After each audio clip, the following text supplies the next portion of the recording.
Hello guys, कैसे हैं आप सभी लोग। और उम्मीद करती हूँ कि आप सभी लोग अच्छे होंगे। और पता नहीं आप लोगों के पास जब तक ये वीडियो जाएगी तब तक कितना टाइम होगा, बट मैं इस वीडियो को बनाने के लिए ना सुबह सुबह बैठी हूँ और मेरे हाथ में है चाय और उसमें डली हुई है थोड़ी सी चीनी। हालांकि मैं चीनी वाली चाय नहीं पीती हूँ, बट कभी कभी मेरा मन करता है। तो आज मैं बहुत जल्दी उठी हूँ, तो मैंने सोचा कि चलो आज थोड़ा सा मैं बात करूं। तो मैं एक सिप ले लेती हूँ चाय का। मज़ा आ गया। तो मेरी मॉर्निंग तो आज थोड़ी सी अच्छी ही है, क्योंकि अभी कोई शोर शराबा नहीं है। तो आज मैं बात करने वाली हूँ, मैंने अभी कुछ ही घंटों पहले जो है नेहा फैज़ी का व्लॉग देखा। इनफैक्ट नेहा ने बनाया था सिंगल, फैज़ी भाई नहीं थे। तो नेहा ने काफ़ी कुछ बात करी। ऑब्वियसली जनाब और जनाब के परिवार के बारे में तो बात वो करती ही है, जो कि मुझे उसमें देखा जाए तो मिमिक्री में ज़्यादा इंटरेस्ट आता है। एक मिनट, एक सेकंड, मैं थोड़ा सा चाय पी लूँ। गरम भी है ना, इसीलिए सॉरी, मैं थोड़ा वक्त ले रही हूँ। एक्चुअली आज मैं थोड़ी सी फ्री माइंड से बैठी हुई हूँ, तो मैंने सोचा कि बात करती जाऊँ और आप लोगों से थोड़ी सी चाय के साथ बातचीत तो बहुत अच्छी लगती है।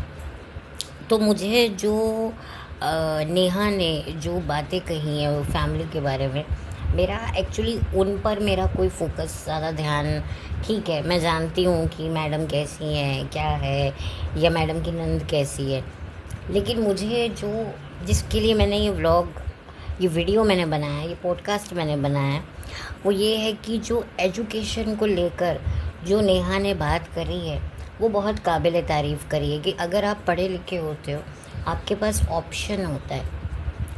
और अगर आप पढ़े लिखे नहीं होते तो आप क्या करते हो, घर में बैठकर आप बस पापड़ अचार ये सब आप बनाते हो। लेकिन बात भी सही है कि ये सब करके ना आप थक जाते हो, क्योंकि यस एक टाइम बाद ना इसके लिए काफ़ी मैन पावर चाहिए होता है। अगर आप अकेले बना रहे हो, आप अकेले कितना को बना लोगे, आपको हेल्पिंग हैंड्स चाहिए।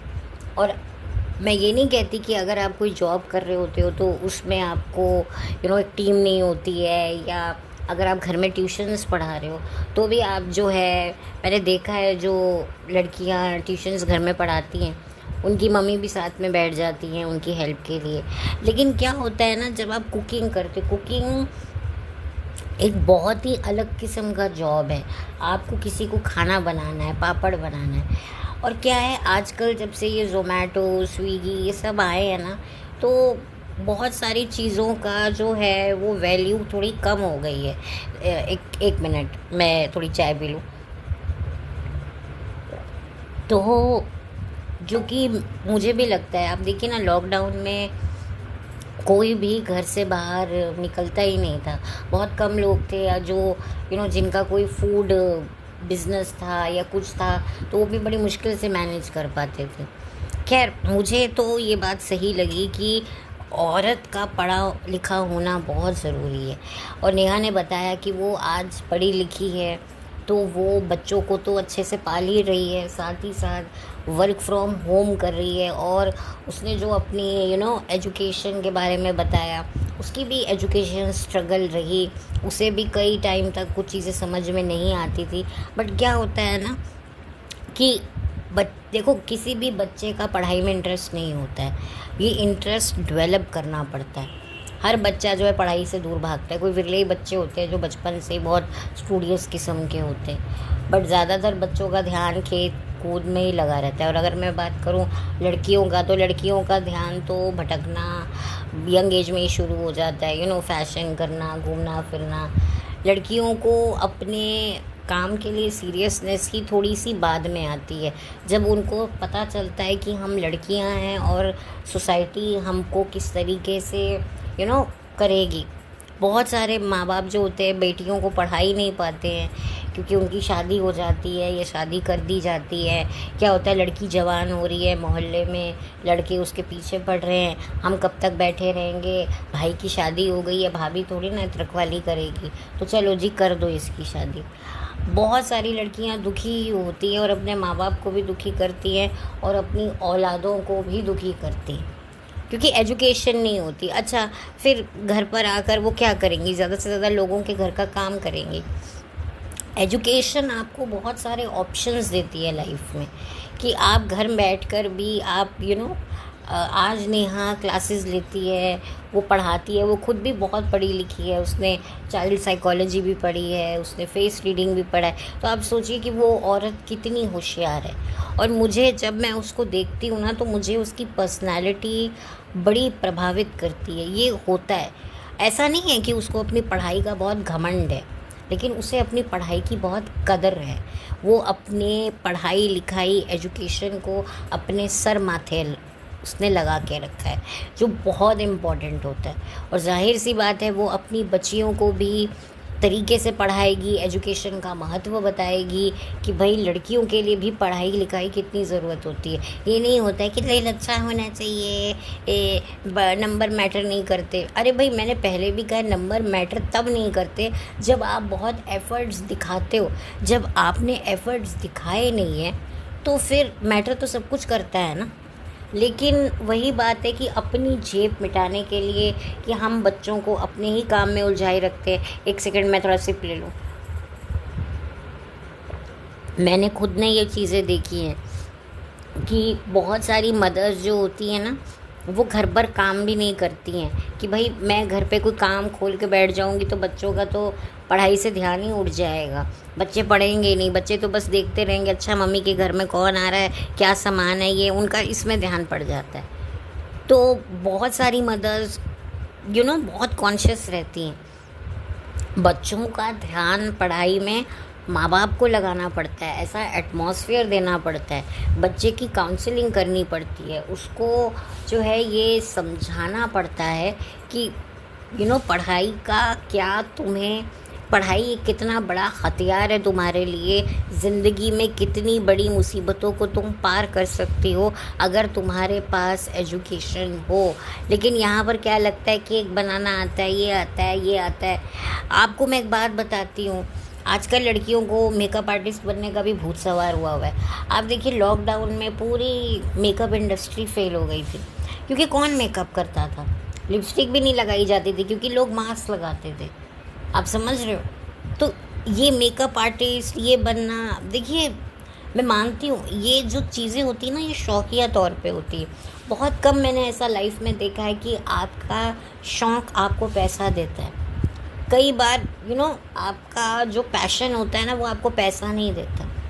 ये बात भी सच है। अगर आपको सरवाइव करना है, बहुत सारे बच्चे म्यूजिशियन बनना चाहते हैं, बहुत सारे बच्चे सिंगर बनना चाहते हैं, एक्टर बनना चाहते हैं, डांसर बनना चाहते हैं, बहुत अच्छी बात है। लेकिन ये आपको, ठीक है, ये आपको अगर वो सब आपके रिक्वायरमेंट्स पूरे कर रही है तो ठीक है, लेकिन इसका भी तो कोई वैलिडिटी नहीं है। आप देखिए ना, पूरी बॉलीवुड इंडस्ट्री भी आज फेल होने की कगार पे आ गई है। कई प्रोड्यूसरों के तो अपने वर्कर्स के पे भी नहीं की हुई है कई टाइम से, इतना उनका दिवाला निकल रहा है बॉलीवुड का, क्योंकि बहुत लॉस एंटरटेनमेंट इंडस्ट्री भी चल रही है। आप देख सकते हैं किसी को सैलरी नहीं मिलती है। तो आने वाले टाइम में एजुकेशन ही सब कुछ है। मैं ये नहीं कहती कि नौकरियां भी बहुत आसानी से मिल जाती है, बट स्टिल बहुत कुछ आपके पास ना ऑप्शन आ जाते हैं। मैं उसके बारे में बात कर रही हूँ। एक सेकेंड, सॉरी, आप लोग थोड़ा सा इरिटेट हो रहे होंगे। तो मैं यही बात कर रही थी कि नेहा ने बहुत सारे मुद्दों पर, एजुकेशन के ऊपर जितनी भी बात करी ना, मैं उससे बहुत इम्प्रेस हुई हूँ। और मुझे लगता है हर लड़की को ये चीज़ सुननी चाहिए। ये होता है ट्रू इन्फ्लुएंसर। ये लोग जो बस सारा टाइम शॉपिंग करते रहते हैं, सारा टाइम जो है पैसे को फूंकते रहते हैं, लिटरली जैसे कहते हैं ना, पैसे में आग लगाना। ये लोग पैसे में आग लगाते हैं और लोग इसी को देखकर खुश होते हैं। जैसे लोग दिवाली में पटाखे जलाकर खुश होते हैं ना, वो रंग बिरंगी रोशनियाँ देखकर, वैसे ही नोटों की जो है ये फूका फाकी देखकर पब्लिक बहुत खुश होती है। आई थिंक वो पब्लिक खुश होती है जिनको इन्हीं चीज़ों में इंटरेस्ट होता है। जो एजुकेटेड लड़कियां होंगी, समझदार लड़कियां होंगी, वो सिब्बू के या कोई भी इन्फ्लुएंसर के व्लॉग्स नहीं देखेंगी, क्योंकि वो क्या दिखा रही हैं। हम घर का काम ऐसे करती हैं, ठीक है, नेहा भी एक बहुत अच्छा घर मैनेज करती है, लेकिन उसके पास एक प्रॉपर जॉब है, वो काम भी करती है, 2 बच्चियों को रेज़ भी करती है। वो ये नहीं है कि उसने जो है अपने बच्चे जो हैं सुट रखे हैं किसी पर। बहुत सारी इन्फ्लुएंसर की तो सासें बच्चा संभालती हैं और वो घूमती फिरती हैं, और एक दिन उन्हें बच्चा संभालना पड़ता है तो उनकी हालत ख़राब हो जाती है कि हम काम करें क्या क्या करें। जबकि मदर इन लॉ होती है, वो घर भी देख रही होती है, बच्चे को भी देख रही होती है, अपने हस्बैंड को भी देख रही होती है और बाकी बच्चों को भी देख रही होती है। वो हर जगह उसकी निगाहें जा रही होती हैं। ये होता है। और आजकल की लड़कियां में बहुत कम ऐसी ताकत होती है, उनको बस अपने मौज शौक़ में इंटरेस्ट है, वो मौज शौक़ को ही अपना जो है करियर बनाना चाहती हैं, जो बहुत बड़ी बेवकूफ़ी मुझे अब लगती है। पहले एक ज़माने में मुझे भी लगता था हाँ भाई मेकअप आर्टिस्ट ये वो, लेकिन मैंने खुद ने रियलाइज़ किया है कि ये सब चीज़ें जो है ना, ये आपको बहुत ज़्यादा गलत रास्तों पर ढकेलती है और आपको कुछ नहीं देती है। 2 सेकंड प्लीज़।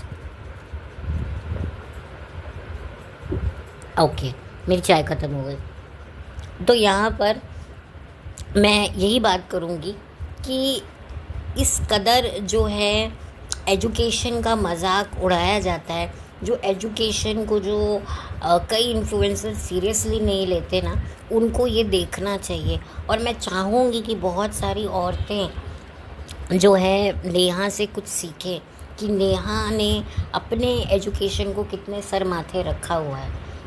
और ऐसे इन्फ्लुएंसर्स हैं, आप देखिए, जिन्होंने एजुकेशन को अपने, मुझे कहना तो नहीं चाहिए, पर एड़ी के नीचे, पैर की एड़ी के नीचे दबा के रखा हुआ है। तो ये है हमारे इन्फ्लुएंसर्स। और आप लोगों के ऊपर जो है ये मैं छोड़ती हूँ कि आप मेरी बात को किस कदर सीरियसली लेंगे। मेरा बस यही रिक्वेस्ट है कि नेहा को ज़्यादा से ज़्यादा जो है सपोर्ट की ज़रूरत है, क्योंकि मैं हमेशा से एक बात कहती हूँ कि नेहा फैज़ी की जो बात एक मुझे जो बहुत आकर्षित करी वो ये कि इन्होंने एजुकेशन को प्रमोट किया, जो कि ज़्यादा इन्फ्लुएंसर्स करते नहीं। कुछ इन्फ्लुएंसर तो दहेज को करते हैं, जैसे नासा ट्यूबर में आप देखिए कि भाई बच्चा पैदा हो गया तो भाई कितना सामान दे रहे हैं, ये दे रहे हैं, वो दे रहे हैं। मतलब अगर एक औरत बच्चा नहीं पैदा करेगी, बेटा नहीं पैदा करेगी, तो उसको ये सब मिलेगा नहीं। मतलब ज़िंदगी में एक बच्चा अपने माँ बाप को कुछ बन की खुशी नहीं दे सकता जितनी बच्चा पैदा करके खुशी देता है। I hate this mentality. मुझे इस मैंटेलिटी से ना सख्त खुंदस है, सख्त चिढ़ है। और मैं समझती हूँ कि अब ये टाइम आ गया है कि लड़कियों को अपने लिए स्टैंड लेने का अधिकार होना चाहिए। मतलब क्या हमारी सोसाइटी जा रही है, कैसे कैसे लोग हैं। आप देखिए वो वड़ा पाव गर्ल भी बिग बॉस में पहुंच गई है, क्योंकि सबको पता था कि ये लड़की जो तमाशे कर रही है ये जाएगी ही बिग बॉस के घर में। अब ठीक है, कितना जालेगी, कितनी फेम नेम इसको मिल जाएगी। मैं आपको गारंटी से कह सकती हूँ कि ज़्यादा से ज़्यादा 6 महीने, 1 साल, उसके बाद वापस से कौन बड़ा गर्ल, कौन ये, कौन वो, कितने आए, कितने कंट्रोवर्शियल लोग आए, कितने लोग सोशल मीडिया पे आते, कौन ज़्यादा देर टिकता है। बस मैं यही बात करूँगी कि प्लीज़ आप लोग जो हैं एजुकेशन का इम्पोर्टेंस समझिए। ऐसे इन्फ्लुएंसर से इन्फ्लुएंस ना हो जो आपको गलत दिशा में भटका रहे हैं। अपना वक्त बर्बाद ना करें, आप अपनी पर्सनालिटी को ग्रूम करें और ऐसे इन्फ्लुएंसर को नमस्कार करके आगे बढ़े। बस मेरा यही मुद्दा था और मैं नेहा को बहुत बहुत थैंक्स करना चाहती हूँ। आई डोंट नो मेरा ये वीडियो सुन रही होगी या नहीं सुन रही होगी। थैंक यू नेहा, आपने एजुकेशन को इतना सपोर्ट किया और गर्ल एजुकेशन को सबसे ज़्यादा सपोर्ट किया है आपने। आप 2 प्यारी बच्चियों की माँ हैं। मैं देख रही हूँ कि आप अपनी बच्चियों को कितना अच्छा फ्यूचर देने की सोचती हैं, आप और आपके husband. I am very very thankful कि आप जैसी महिलाएं सच में एक इन्फ्लुएंसर बनने के लायक हैं और आपको जो है प्लेटफॉर्म ऐसे मिलने चाहिए और आप जैसी महिलाओं को और आगे बढ़ना चाहिए। और मैं आपको भी शुभकामनाएं देती हूँ, आपकी बच्चों को, आपके हस्बैंड को, आपकी पूरी फैमिली को। So thank you so much Neha, God bless you. और बस मेरा ये छोटा सा एक मेरी कोशिश थी कि मैं भी इस मुहिम में शामिल हूँ। एजुकेशन को लेकर मैं भी बहुत ज़्यादा पर्टिकुलर हूँ कि एजुकेशन इज़ वेरी इम्पोर्टेंट। अगर आपको डांस नहीं आता, गाना नहीं आता तो इतना बड़ा इशू नहीं होता, लेकिन अगर आपको पढ़ना लिखना नहीं आता ना तो आप ज़िंदगी में आपको बहुत कुछ बर्दाश्त करना पड़ता है। आप ना किसी की सही बात समझ सकते हो, आपका अगर टेक्निकल ब्रेन नहीं है तो फिर आप बहुत सारी चीज़ों से वंचित रह जाते हो जो आपको अभी समझ में नहीं आएंगी बट आगे जाके समझ में आएंगी, जैसे कि मुझे समझ में आ रही हैं। तो मुझे पता है कि एजुकेशन का क्या महत्व होता है। सो चलती हूँ फ्रेंड्स, लौट कर मिलती हूँ। Have a blessed day. कोई बात उधर नीचे ऊपर नीचे हो गई हो तो क्षमा चाहती हूँ। थोड़ा मैंने आज आप लोगों को परेशान किया, चाय पी के मतलब चाय के सिप ले लेकर मैंने थोड़ा सा जो कुछ सेकंड का ब्रेक लिया, मैं उसके लिए भी क्षमा चाहती हूँ। बस आई होप आपने मेरा वीडियो को एंजॉय किया हो। तो चलती हूँ, bye, take care, thank you.